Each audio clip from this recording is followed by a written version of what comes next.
大家好，今日想同大家分享下今星期嘅市況。呢個星期市況唔能夠只停留喺你覺得戰爭好驚啊，依家要避險獲利，到動盪找機會呢兩個核心出發。目前美伊戰爭進入第二週，市場正處於情緒恐慌轉向價值定價嘅關鍵點。歷史上地緣政治對股市衝擊通常喺第二週殺到情緒高峰，第四週就會有經濟實質影響嘅臨界點。好啦，我哋依家要知道上個禮拜你應該係去槓桿保留現金，呢個禮拜唔好盲目追空。如果科技股出現10%或者15% 跌幅，你可以分批入一絲受戰爭影響較少嘅績優高增長股。咁呢一週你應該係去槓桿，第二週調整，第四週睇機會。具體嘅資產配置點樣唔輸錢？首先睇石油同黃金。今年嘅金已經升咗20%。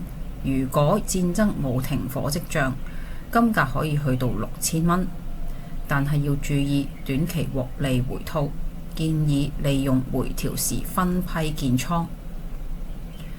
石油同能源依家係去到80蚊，如果霍爾莫茲海峽繼續封鎖，原油可能衝擊到100蚊。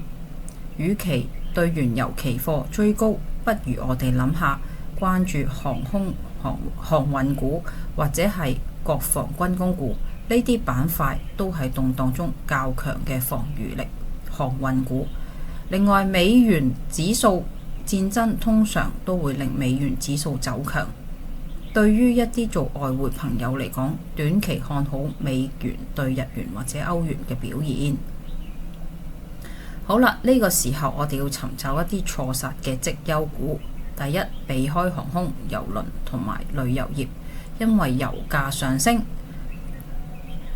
對航空領域嘅封鎖，呢啲板塊會受傷最深。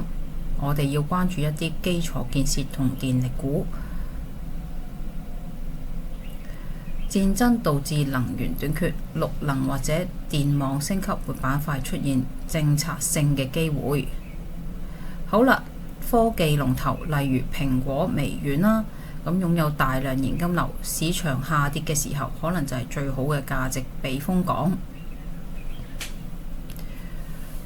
另外就係戰爭唔會改變版圖，但係唔會消滅價值。我哋要喺保護我哋嘅資金，同時耐心咁等待市場恐慌買壓，轉向價值投資。記住，別人恐慌嘅時候，我哋要冷靜計算我哋嘅風險。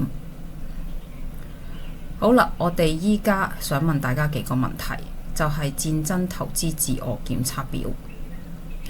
我哋嘅現金比例係咪高過40%？我哋有冇資產配置喺5至10% 嘅避險資產呢？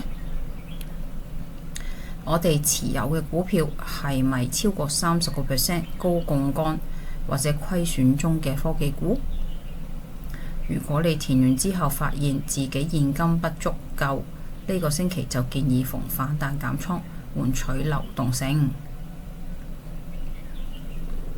如果大家覺得我哋呢條片有用嘅時候，記住分享俾你嘅朋友，訂閱我哋 subscribe 俾 like， 咁你就唔會錯過下次最新財經資訊。下次見啦，拜拜。